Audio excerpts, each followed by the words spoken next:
천사들 왕래하는 것과 하늘의 영광 보리로다.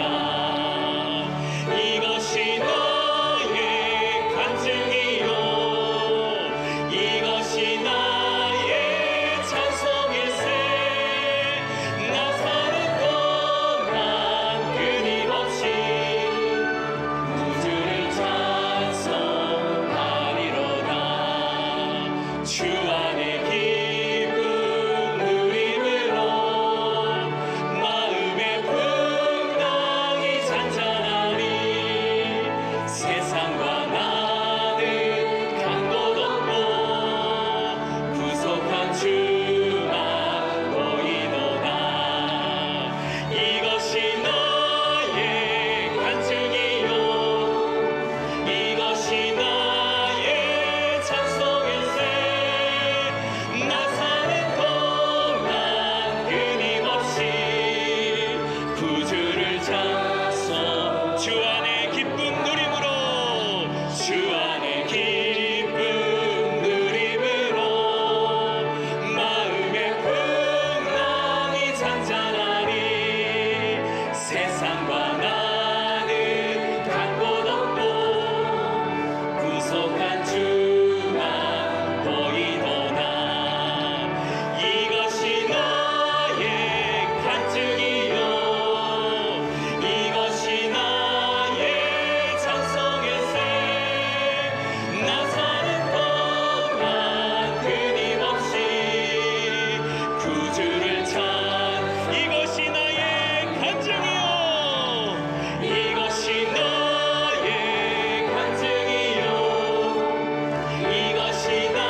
자, 우리는 지난 주일에 오늘 또 중풍병자를 치유하시는 과정을 우리가 살펴봅니다. 예수님이 말씀을 전하시고 있는데 누군가의 집입니다. 누군가의 집에서 말씀을 전하는데 그 중풍병자의 친구들이 지붕 위로 올라가서 지붕을 뜯고 예수님이 계신 곳으로 달아내리는 장면을 우리가 지난번에 보았습니다. 그때 주님이 하신 말씀이 5절에 이 말씀입니다. 예수께서 그들의 믿음을 보시고 중풍병자에게 이르시되 작은 자야 내 죄사함을 받았느니라 하시니, 여기서 우리가 주목해야 될 게 뭐냐면 중풍병아 나아라 이렇게 하신 게 아니고 중풍병자를 향하여서 내 죄사함을 받았느니라 이 말씀을 하셨어요. 자, 바로 앞에 여러분들 어떤 병자를 또 예수님이 낫게 하셨습니까? 우리 이 사건 앞에 어떤 병자를 낫게 하셨죠? 잊어버리셔도 괜찮습니다. 나병 환자를 치유하셨습니다. 나병 환자를 치유하실 때는 그냥 깨끗함을 받으라 이렇게 말씀하셨어요. 그런데 오늘 이 본문에는 차이가 있습니다. 중풍병자에게는 병에 대한 언급은 없고 죄 사함을 받았느니라 이렇게 선포를 하셨습니다. 자, 이 예수님의 말씀이 어마어마하게 큰 파장을 일으키는 말씀이에요. 그리고 파장이 일어납니다. 지금 말씀을 듣기 위해 모인 사람들 중에는 불순한 의도를 가지고 참여한 이들도 많아요. 바로 서기관들입니다. 가만히 있다가 지금 이제 사건이 터지자 이제 시비를 걸고 있는 장면이 나오고 있습니다. 예수님을 둘러싸고 있는 사람들이 다 우호적인 사람들이 아니에요. 예수님의 소문이 점점 퍼져나가고 영향력이 커져가니까 위협을 느낀 부류가 있었습니다. 소위 그 당시의 기득권자들이죠. 종교 지도자들입니다. 그들이 불안한 겁니다. 갑자기 예수의 등장이 많은 사람들을 이목을 집중시키고 사람들이 몰려들기 때문에. 지금 이 집 안에도 앉아있는 사람들 중에 주님에게 말씀을 들으러 온 것이기보다는 흠집을 잡기 위해서 온 사람들이 있었습니다. 여러분, 말씀을 듣는 태도가 참 중요합니다. 부정적인 태도로 말씀을 들으면 아무 소용이 없습니다. 오히려 왜곡이 일어나죠. 예수님의 사역이 부상함으로 저항이 지금 일어나는 겁니다. 본래 그래요. 여러분, 팬이 늘어나면 안티도 늘어나요. 예수님을 따르는 사람들이 많아질수록 대적하는 무리들이 일어났습니다. 서기관들이 시비를 거는 것은 무엇입니까? 예수님이 죄사함을 선포한 것을 그런 거죠. 그래서 7절에 이런 말씀이 있습니다. 이 사람이 어찌 이렇게 말하는가? 신성모독이로다. 오직 하나님 한 분 외에는 누가 능히 죄를 사하겠느냐? 이들의 시비는 뭐죠? 누구의 권위로 당신이 죄의 사함을 지금 선포하고 있느냐는 겁니다. 이게 권위의 문제를 다루고 있습니다. 권위라는 아주 중요한 주제가 지금 떠오르고 있습니다. 누가 과연 무슨 권위로 죄를 사하는 이 선포를 하느냐는 겁니다. 여러분, 죄를 사하는 일은 그 당시에 누가 본래 행한 것입니까? 그 일은 성전에서 제사장들의 영역이었습니다. 백성들이 죄를 사하려고 하면 짐승을 잡아 속죄의 제사를 성전에서 드려야 돼요. 이 복잡한 절차를 거쳐야 되는 것인데 갑자기 예수님이 중풍병자에게 내 죄사함을 받았느니라. 이것은 당시의 종교 체계를 다 뒤흔들어 버리는 것입니다. 이것은 신성모독도 모독이지만 그들의 자리, 그 시대의 기득권으로 있던 종교 지도자들의 자리를 위협하는 일이었어요. 자, 사실 이것은 이제 새로운 시대가 왔다는 것입니다. 그리스도가 오심으로 당시의 성전 제도가 이제 파기 직전에 놓였습니다. 그래서 예수님은 나중에 그러죠. 공생애 동안에 이 성전을 헐어버리겠다. 성전 무용론입니다. 제사 제도는, 성전은 그리스도가 오시기 전까지만 유효한 것이었습니다. 그림자죠. 그런데 이 그리스도가 오심으로 실체가 오신 것입니다. 그런데 서기관들이나 제사장들은 그리스도를 받아들일 준비가 아직 안 돼 있는 겁니다. 근데 세례 요한은 우리가 앞부분에서 보았던 것은 달랐습니다. 그는 이미 그리스도가 누구인지를 알고 있었어요. 그는 구원자로, 메시아로. 그래서 그를 오실 길을 평탄하게 했습니다. 사람들이 그리스도에게 몰려오고 이목이 집중될 때, 그리고 자기의 제자들마저 예수에게로 몰려갈 때 흔들리지 않았습니다. 그리스도와 자신의 관계를 바르게 설정했기 때문에 그는 흥하여야 하겠고 나는 쇠하여야 하리라. 그리스도를 위해 기꺼이 자신의 자리를 내어놓습니다. 그러나 당시 제도권에 있던 제사장들이나 바리새인들과 서기관들은 자기의 자리를 위협하는 예수를 그냥 둘 수가 없었어요.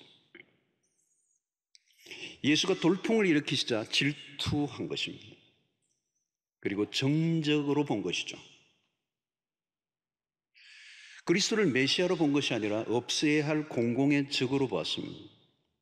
여러분 언제나 그렇습니다. 하나님의 나라가 임할 때 사탄의 나라가 맞습니다. 하나님의 나라가 임할 때 사단의 왕국이 위기를 느끼죠. 위축을 느끼고 그 세계에 반응을 하는 것입니다. 오늘은 복음서를 통해 첨예한 이 전쟁을 계속 보게 될 것입니다. 그래서 공생의 출발에서부터 사단은 예수에게 태클을 겁니다.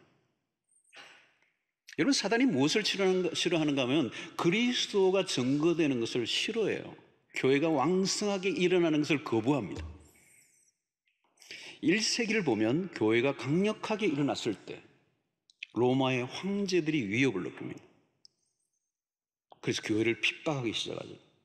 그래서 유명한 로마의 10대 박해가 있습니다. 참혹하게 그리스도를 죽이는 거. 그게 위협으로 느낀 거죠. 주변에 아주 소수의 사람들의 예수를 따르는 추종자들의 모임이 아니라 이런 거세게 몰아붙이는 이 복음의 능력을 보고 두려움을 느껴서 핍박을 하는 거예요. 그러나 3세기에 이르면 로마의 황제 콘스탄티누스가 로마를 기독교를 공인하는 일이 일어납니다. 그때부터 핍박이 사라져버려요. 기독교를 공인해버렸기 때문에. 자, 여러분 그때부터 기독교를 따르는 사람들이 소수가 아니고 다수가 됩니다. 예수를 믿으면 손해를 보고 핍박하던 시대는 지나가고 예수를 믿는 사람들이 수혜를 입기 시작합니다. 여러분 기독교가 약화될 때가 바로 그때부터 약화되는 거예요. 요즘 코로나 팬데믹으로 어려움들이 좀 있습니다. 또 교회 나가는 것도 은근히 방해하는 사람들도 있다고 그래요. 모이는 것들이 어려움을 겪을 줄은 몰랐습니다. 그러나 여러분 이렇게 좀 힘들고 아직 핍박 그런 건 없잖아요. 근데 기독교로는 어려움이 올수록 기독교의 신앙은 꽃을 피워요. 좋은 환경을 달라고 기도하지 말고요. 좋지 않은 상황 속에서 우리의 믿음이 더 순수해지고 정금같이 믿어지는 은혜가 있게 되기를 축원합니다. 여러분 개인적으로도 어려움이 올 때 기도가 막 불타잖아요. 그죠? 혹시 요즘 기도하는데 자꾸 졸면 어려움이 없어서 그래요. 아무튼 복음이 순수히 전해지도록 마귀가 그대로 두지 않아요. 주님의 교회를 흔들어 놓고 교회를 핍박하는 일들이 얼마든지 일어날 수가 있습니다. 교회의 대적자들은 늘 일어납니다. 그래서 복음서를 따라가다 보면 이런 일을 우리는 계속 보게 될 것입니다. 자, 오늘 일어난 이 충돌 장면, 서기관과 예수님의 충돌 장면은 이제 시작입니다. 앞으로 강화될 것입니다. 자, 한 장 더 넘어가면 몇 장이죠? 3장 6절을 보면 이런 말씀이 나와요. 바로 그 다음 장인데요. 벌써 굉장히 압박감이 심해요. 바리새인들이 나가서 곧 헤롯 당과 함께 어떻게 하여 예수를 죽일까 의논하니라. 섬찟하죠. 그들은 예수를 죽일 공모를 합니다. 십자가로 가는 도상까지 불꽃 튀는 영적 전쟁이 벌어집니다. 악의 연대가 뚜렷해져요. 그 핍박과 적대적인 일들이 공모를 통해 일어납니다. 여러분 진리를 따라 살아가고 복음이 왕성하게 일어나면 그때부터 이미 반대자들이 일어나기 시작해요. 박해가 있다는 것은 교회가 살아있기 때문이에요. 교회는 역사 앞에 늘 도전을 받아왔습니다. 교회도 그렇지만 개인의 신앙도 언제나 도전들과 맞서 싸워야 됩니다. 마귀는 그냥 순순히 예수 믿고 신앙생활 하도록 내버려 두지 않아요. 예수의 사역과 마귀의 사역은 큰 평행선을 긋듯이 함께 가고 있습니다. 대적과 반대를 이상하게 여기면 안 됩니다. 요한일서 3장 13절에 보십시오. 형제들아, 세상이 너희를 미워하여도 이상히 여기지 말라. 당연하다는 거예요. 베드로전서 4장 12절에 보니까 사랑하는 자들아, 너희를 연단하려고 오는 불시험을 이상한 일 당하는 것 같이 이상히 여기지 말고 그랬어요. 이상한 일들이 많이 일어난다는 겁니다. 지금 일어난 일이 아니에요, 여러분. 본래부터 있었던 일이 반복입니다. 놀라지 마십시오. 사실 사람들이 대놓고 반대하고 핍박하는 것을 그렇게 두려워할 필요는 없어요.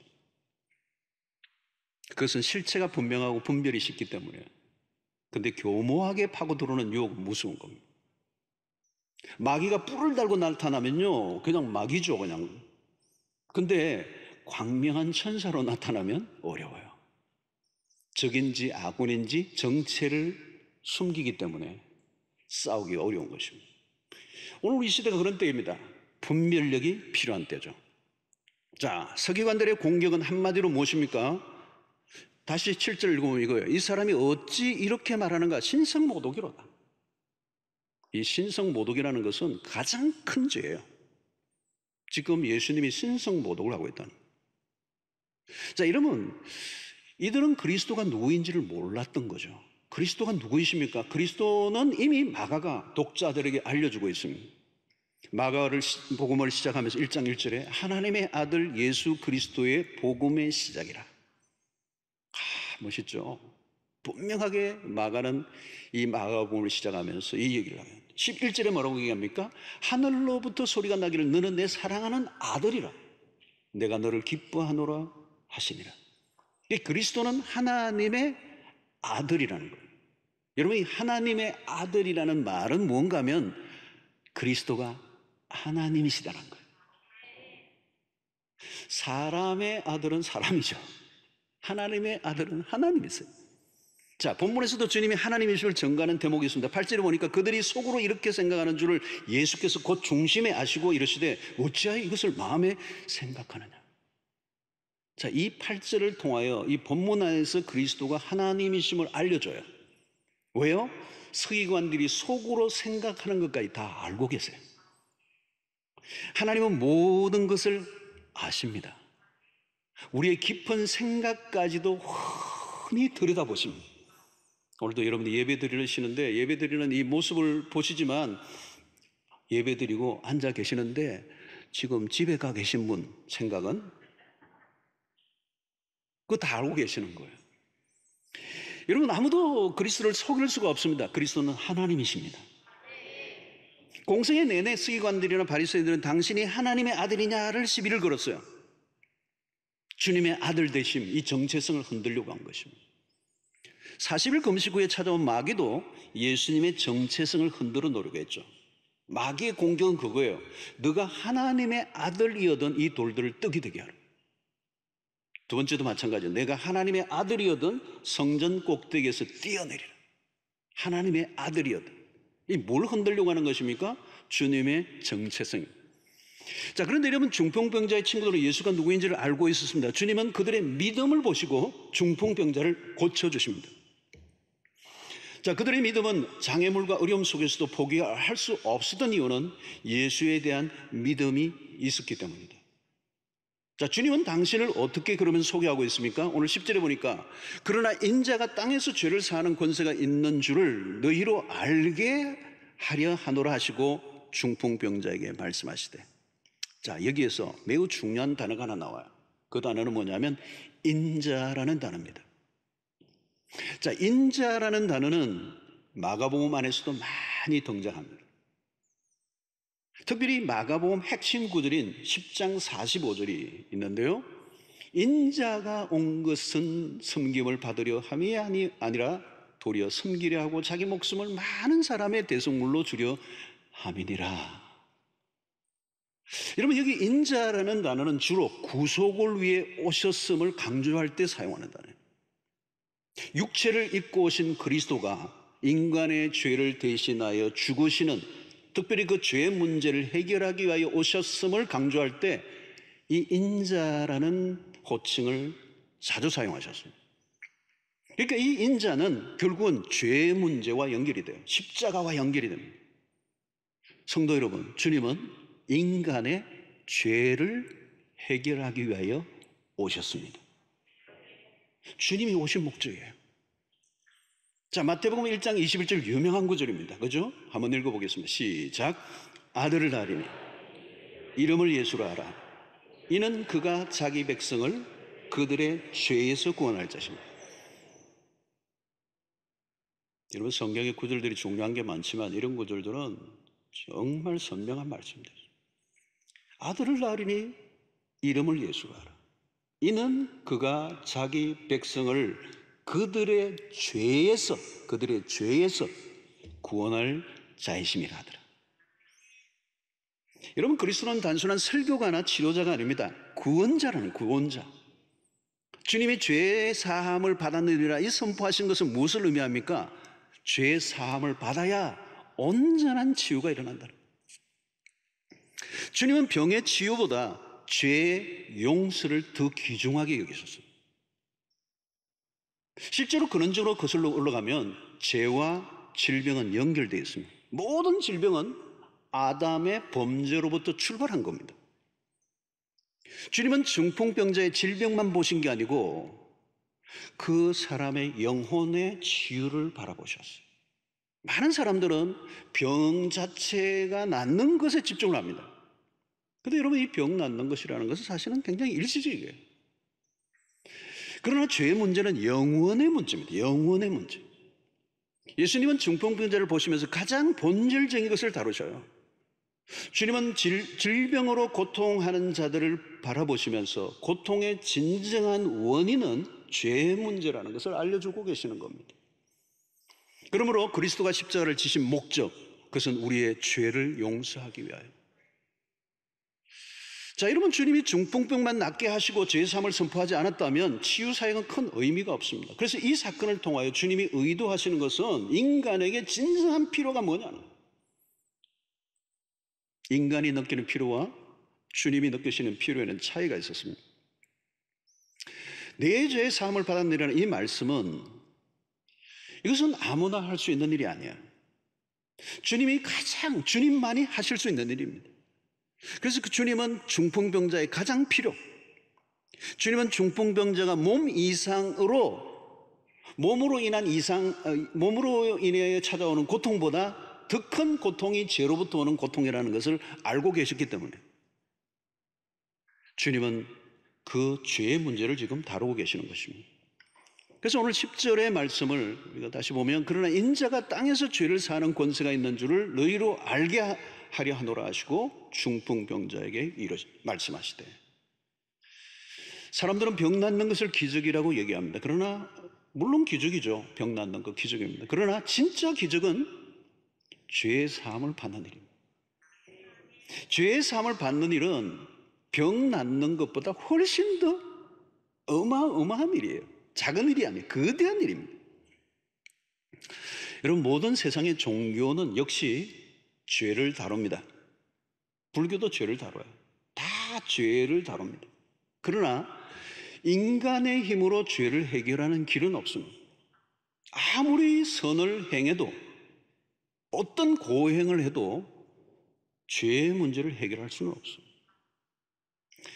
여러분, 종교개혁가인 마틴 노트는 이 종교개혁을 하기 전에 그는 끝없는 고민과 갈등과 번민 속에 살았어요.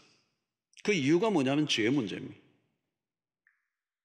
아무리 수행을 해도 선배 사자에게 고해 성사를 매일 털어놓아도 이 죄의 문제, 이 죄책감이 해결이 안 되는 거예요. 여러분, 일반적으로 가지는 상식적인 관점은 죄를 지었으면 죄의 대가를 치러야 합니다. 근데 무슨 재주로 인간이 스스로 죄의 대가를 치를 수 있는가? 이게 마틴 루터의 고민이었어요. 그런 죄 문제를 하기로 해서 처절한 시간을 보냅니다. 처절한 시간을 보내요. 근데 해결이 안 돼요. 왜 해결이 안 되죠? 죄는 인간의 편에서 해결할 수 있는 문제가 아니기 때문에. 여러분, 구약시대는 한시적으로 제사 제도를 하나님이 허락하셔서 죄 사함을 받는 길을 열어놓으셨어요. 그래서 우리는 레위기, 구약 성경 읽기 참 힘든 레위기를 보면 전부 다 제사 제도에 관한 것입니다. 이스라엘의 공동체의 중심부에 뭐가 있느냐면 성전이 있고 제사 제도가 있어요.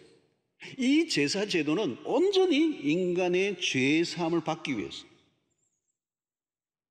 그래서 죄 지은 자를 대신하여 흠없는 수소나 양이나 염소를 성전으로 가져가 그 사람을 대신하여 그 짐승이 죽게 함을 통하여 속죄 의식을 가졌습니다. 그러니까 이것은 간단한 일이 아니에요, 여러분. 제사 제도를 통한 이 속죄의 방식은 이스라엘 역사 속에 1400년간이나 지속이 되었어요. 성전의 제사장들이 하는 일은 뭘까요? 백성들이 그 짐승을 흠없는 어린 양을 가져오면 그 짐승을 제사장과 그 바치는 사람이 함께 안수를 해서 제단에 잡아서 피를 뿌리는 거예요. 그러니까 여러분, 제사장은요 항상 그 옷이 피로 가는 범벅이 가는 거예요. 짐승의 피로. 짐승의 피를 흘리는데 그 짐승이 그 피는 결국은 그 사람의 죄를 대신하여 죽는 피예요. 그런데 이 한 번의 제사로 영원한 죄가 해결되는 게 아니에요. 죄는 계속 짓기 때문에 일평생 짐승의 피가 필요했고 제사를 드려야 했어요. 그러니까 이게 1400년간 성전을 중심으로 해서 이스라엘의 백성들이 자신의 죄를 용서 안 받기 위해서 바친 짐승의 숫자가 얼마나 되겠습니까? 그 피가 얼마나 많았겠어요. 이렇게 죄 사함을 받는 일은 까다롭고 어려운 일이었지만 반드시 드려져야 돼요. 여러분, 죄는 마치 빚과 같아요. 빚, debt. 일평생 갚을 수 없는 빚을 진 자의 삶이 얼마나 무겁고 힘들겠어요. 저는 어릴 때 우리 집안이 빚이 좀 있어가지고 사업하시면서 부모님이 빚을 많이 했어요. 빚만 하면 저는 막 지금 생각해도 막 온몸이 막 매일 그 사진관 아저씨 그분은 막 매일 우리 집에 찾아와가지고 똑똑똑 들이면 우리 부모님들이 나보고 나가라. 내가 인물이 받쳐준다고 그러는지 모르지만 나가라. 내 부모님 없다고 그래요. 뭐 부모님 없다고 그러니. 부모님 안 계신데 거짓말한 것도 싫고요. 막 빚쟁이 아저씨가 너무 싫은 거예요. 여러분, 삶이 무거운 겁니다. 빚이 어마어마하게 많으면 자유가 없는 거잖아요. 옛날에도 그랬어요. 이스라엘 역사 속에 빚을 받지 못하면 노예가 되는 거예요. 노예. 부모가 노예면 그 자녀들도 다 노예가 되는 거예요. 일평생. 여러분, 죄가 그런 거예요. 대가를 지불해야 돼요. 죄는 심판을 불러온다는 거예요. 이게 성경의 거대한 핵심적인 논리예요. 하나님은 죄값으로 죽어야 하는 인간을 대신하여 짐승이 죽게 하셨다. 이게 구약의 제도예요. 근데 이 제사 제도는 매우 한시적이고 제한적이었다. 완전한 게 아니에요. 그런데 드디어 그리스도가 오셨어요. 단 한 번의 완전한 속죄의 제물이 되신 그리스도가 오셨어요. 그리스도가 이제 중풍병자에게 죄사함을 선포하신 것은 새 시대가 왔음을 알려주는 겁니다. 죄로 죽은 영혼을 영원히 살게 하신 것. 여러분, 예수 믿고 구원받는 이 안에 뭐가 있어요? 죄사함의 구원. 우리가 누군가를 도울 때가 있습니다. 질병의 문제이든 경제적인 문제든 우리가 뭘 도와요. 그죠? 아프리카 땅을 돕기도 하고 사람의 박스를 만들어서 이웃을 돕기도 하는데 이 긍휼 사역입니다. 교회가 많은 일을 하기도 하지만 그러나 교회가 해야 될 가장 본질적인 사역은 딱 하나로 압축됩니다. 바로 오늘 예수님이 중풍병자에게 선포하셨던 죄 사함을 받았느니라. 이 사죄의 은총, 이 복음의 한가운데 있는 것. 이것이 그리스도가 십자가에 죽으신 이유예요. 하나님의 편에서 치르신 가장 값비싼 대가, 그 아들을 속죄의 제물로 드리셔서 인류의 죄를 해결해 주시는 문제. 그러므로 죄의 사함을 받는다는 문제는 뭐냐면 하나님과의 관계를 풀어내는 일이에요. 여러분, 요즘 코로나로 인하여서 치료제, 백신 개발에 여러 나라가 지금 총력을 기울이고 있습니다. 그러나 여러분, 전문가들에 의하면 백신 개발만으로 해결되지 않아요.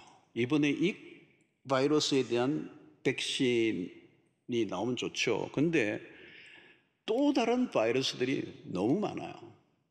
또 출현해요. 그래서 생태계 백신 이런 얘기들을 하고 있습니다.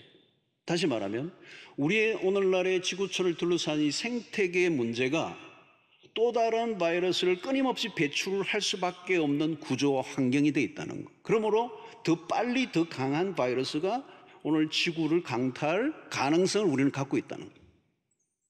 그래서 생태계적 변화를 해야 되는데 이 생태계의 변화도 쉽지 않아요. 왜냐하면 인간의 탐욕과 연결이 되어 있어요. 다시 말하면 오늘 쉽게 얘기하면 하나님과의 관계가 뒤틀려져 있으면 인간의 죄 문제는 해결되지 않고 인간의 탐욕의 문제가 해결되지 않는 한 지구촌은 파괴되고 세상의 오염을 막을 길이 없어요. 인간은 항상 여러분 부분적이고 지엽적인 문제를 해결하려고 애를 씁니다. 중풍병자도 마찬가지예요. 병이 낫는다고 새로운 삶이 시작되는 것은 아닙니다. 사람들은 병이 낫는 일이 눈에 띄는 일이기 때문에 관심도가 높아요. 그리고 죄의 사함을 받는다. 이것은 그래도 안 해도 되는 정도로 생각해요. 또 그 죄의 사함을 받는 것이 금방 삶에 눈에 띄는 것이 아닌 것처럼 가볍게 여기는 경향이 있습니다. 그러나 여러분, 새로운 삶은 반드시 죄의 문제가 해결되어야 합니다. 주님은 몸의 치유와 죄 용서의 문제를 같이 다루세요. 온전한 치유는 몸의 치료와 영의 치유가 같이 일어나야 돼요.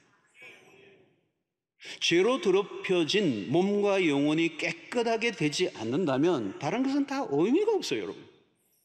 전인적인 치유가 필요하다는 것입니다. 죄 문제를 두고는 전인적 치유가 불가능합니다. 왜 그렇습니까? 죄의 위력이 가공할 만한 것이기 때문에 그렇습니다.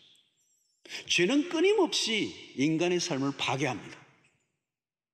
정신적인 것만 아니라 몸과 마음을 모두 망가뜨려요. 관계를 깨뜨려버려요. 자신만이 아니라 공동체를 깨뜨려버려요. 여러분, 오늘날 세상을 보십시오. 불법이 난무해요. 정의가 사라지면 질서가 무너지고 세상 곳곳에 균열이 일어납니다. 요즘 보십시오. 가족 간에도 전쟁이 벌어져요. 때로는 국가 간에도 전운이 감돌고 있어요. 어디든 평화가 없어요. 이제. 수많은 이슈들이 등장하고 각자의 기준으로 판단하고 정죄하고 전쟁을 치르고 있습니다. 갈수록 더 복잡해지겠죠. 그래서 이런 성경의 세 가지 재앙이 전쟁과 기근과 전염병이에요. 대표적인 게. 그런데 이거 들여다보면요, 전쟁과 기근과 전염병은 따로따로 떨어진 재앙이 아니고 연결되어 있어요. 그 안에 뭐가 있어요, 여러분? 동일한 것은 인간의 죄가 숨어 있다는 거예요. 우리가 고통하는 코로나 팬데믹도 인류에게 무엇인가 강력한 메시지를 주고 있습니다. 인간의 죄와 무관하지 않다는 거예요. 창세기 3장에 시작된 죄의 역사는 인류를 비참한 상태에 빠뜨렸습니다.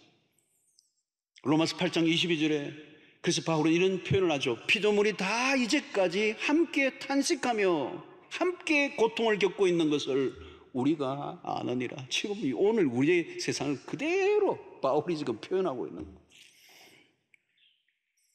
이런 세상에 그리스도만이 진정한 치유자가 되십니다. 예수 백신이 최상의 해결책인 줄로 믿습니다. 세상에 문제가 많고 인간이 가진 문제들을 우리가 다 풀 수가 없습니다. 우리가 세상의 문제를 어떻게 다 해결할 수가 있습니까? 해결할 능력도 없습니다. 그러나 주님이 우리에게 보여주시는 분명한 하나의 이슈는 죄 사함의 문제. 중풍병자를 바라보시면 주님이 집중하시는 건 죄 문제입니다.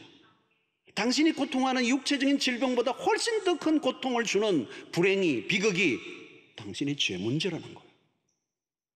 그래서 그 병 낫는 것으로부터 주님이 병 낫는 문제가 아니라 죄 사함의 문제를 선포하고 있습니다.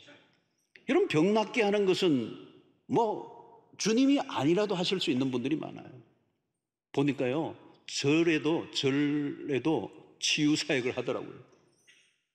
어떤 분은 절에 가서 100일 기도해가서 아예 낫더라고요. 무당도요, 자기 아래 귀신을 쫓아내더라고요. 별일을 다 해요, 여러분. 이 타 종교에도 기적이 다 있어요, 여러분. 기독교에만 기적이 있는 게 아니에요. 그러나 죄 사함은 오직 하나님만 하실 수 있어요. 그리스도가 죄 사함을 선포하신 것은 그리스도가 하나님이심을 입증하신 것입니다. 예수님은 중풍병자를 낫게 하신 것에만 초점을 맞추고 있지 않아요.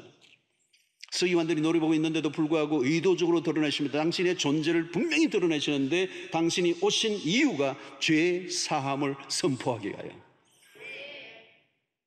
하나님만이 죄를 용서해 주실 수가 있습니다. 인간이 무슨 죄를 어떻게 지었든 하나님에게 죄를 지은 거예요. 가해자가 피해자에게 용서를 구하고 용서를 받아야 돼요. 가해자가 피해자에게 용서를 구하고 용서를 받아야 돼요. 그래서 피해자가 진정으로 그를 용서해 줘야 돼요. 근데 성경의 관점에서 그것으로만 끝나지 않아요. 피해자에게 용서를 구하고 용서를 받아도 어떤 죄든지 하나님에게 용서를 받아야 돼요.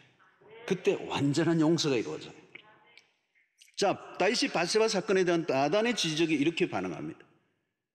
나단이 어느 날 이 바세바를 범하고 죄를 짓고 그래서 1년 좀 지난 시점에 나단 선지자가 다윗에게 찾아와서 그 다윗의 과거의 죄를 지적하잖아요. 그때 다윗의 고백이 이거예요.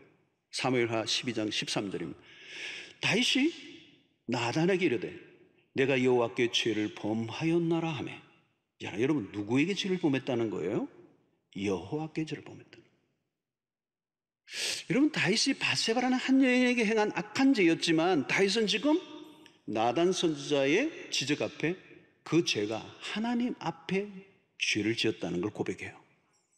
어떤 죄라도 하나님에게 죄를 짓는 것이고 하나님의 용서를 받아야 됩니다.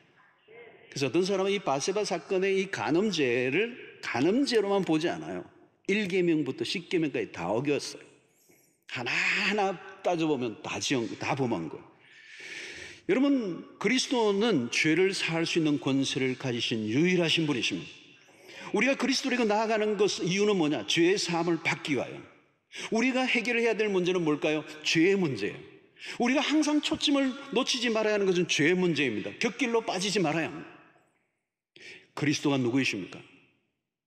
왜 주님에게로 나오는 것입니까? 왜 교회를 다니는 것입니까? 죄를 사하시는 구원자이신 예수가 필요하기 때문에. 여러분, 죄의 문제를 해결받으셨습니까?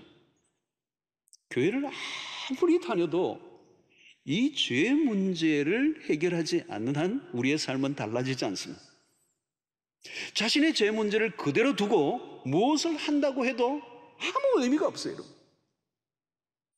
뭐 대단한 일을 하는 것 같은데 자신의 죄 문제를 해결하지도 않은 상태 속에서 무슨 대단한 일을 한다고 하는 거예요. 주님은 중풍병을 보신 게 아니라 죄를 보신 게 이게 정확한 관점입니다. 여러분, 우리에게 많은 문제가 있지만 주님이 보시는 관점은 죄 문제입니다. 내가 죄의 사함을 받아야 된다는 겁니다. 이게 너가 사는 길이라는 거예요. 여러분, 다른 것들은 세상에서도 얼마든지 일어나고 할 수 있는 게 많아요. 그러나 죄의 문제는 아니에요. 오직 그리스도 밖에는 죄를 사는 권세가 없기 때문에. 그래서 우리가 주님 앞에 나온 것입니다. 하나님으로부터 용서를 받는 은혜가 있게 되기를 축원합니다. 여러분, 주님 앞에 죄의 용서를 받는다는 말은 뭐냐 하면 그때부터 비로소 우리는 하나님에게 받아들여지는 존재가 된다는 거예요. 하나님에게 받아들여지는 존재가 될 때 우리가 무슨 일이 일어나는가? 그때 기쁨이 넘치는 거예요. 평강이 넘치는 거예요. 행복감이 일어나는 것이죠. 자유가 오는 거예요. 자유가 오는 것입니다. 여러분, 다 갖추고 있고 출세하고 성공했는데 왜 칩칩하고 삶이 깔끔하지가 않고 기쁨이 없고 뭔가 우울하고 삶이 무거운가요? 딴 게 아닙니다, 여러분. 죄 문제입니다.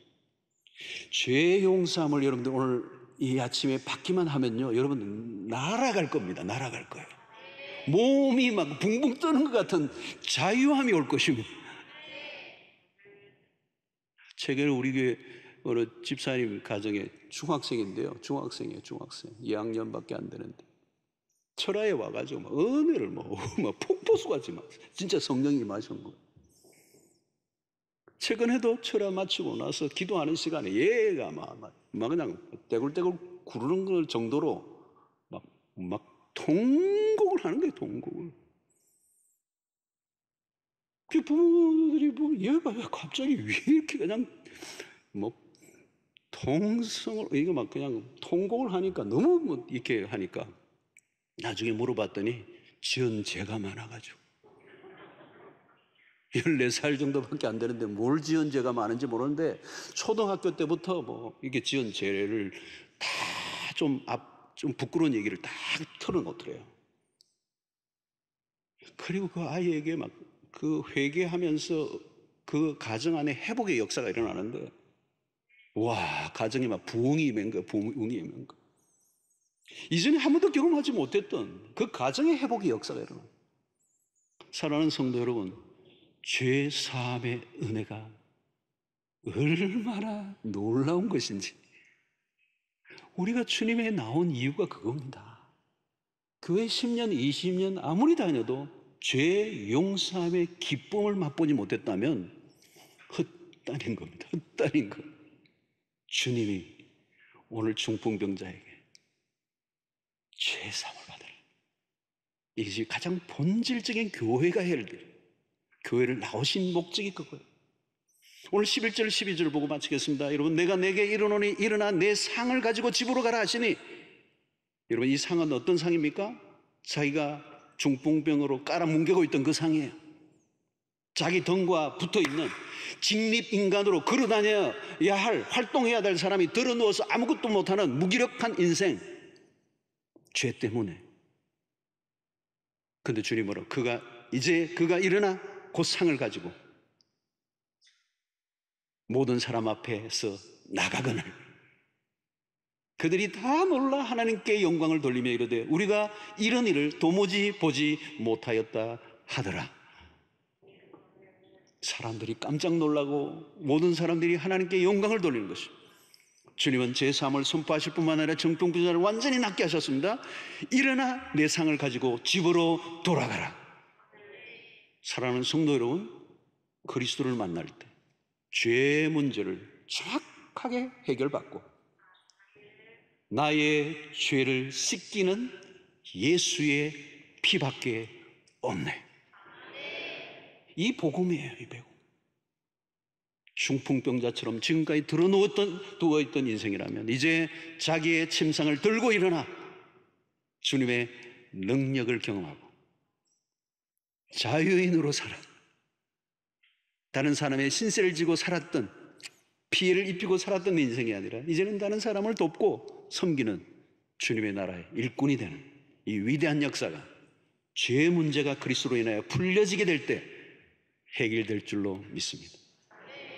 오늘 여러분 이 죄 사함의 은혜, 모두가 그리스도 안에서 누리는 은혜가 있게 되기를 주의 이름으로 축원합니다.